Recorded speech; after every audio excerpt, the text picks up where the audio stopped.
What's the best way to make the coffee then? You see how it's bubbling? Yeah. That means that the coffee is fresh.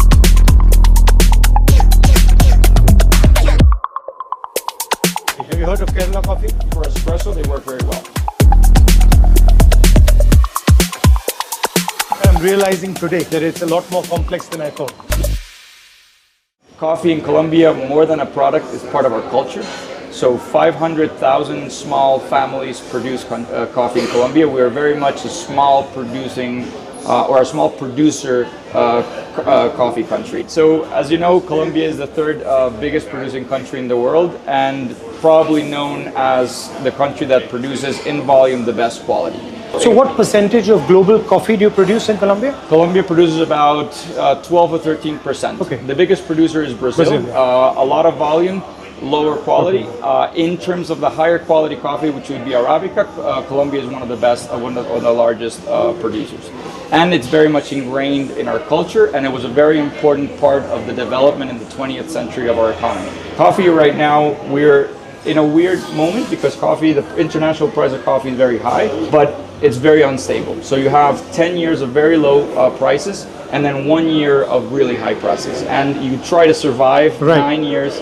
And for a small producer, that's very hard. So we are working much more on specialty coffee, which is a coffee that is separated from the market and provides a sustainable income for producers. So we now not only work with our own farms, but we work with about 1,500 small producers throughout Colombia. And we help them connect with high-value markets around the world. So we work with high-quality roasters in the US, Europe, Middle East, Asia, and help them source amazing product. And we also have our brand and our roaster, which is called Pergamino, which is where we are right now. What do you think of Starbucks then?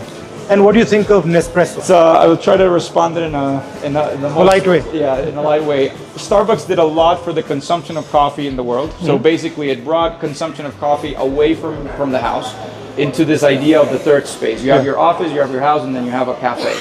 And it popularized the use of espresso. So espresso is not necessarily the highest quality, but it provides a lot of ways of drinking coffee: lattes, cappuccinos, macchiatos, cold drinks, etc.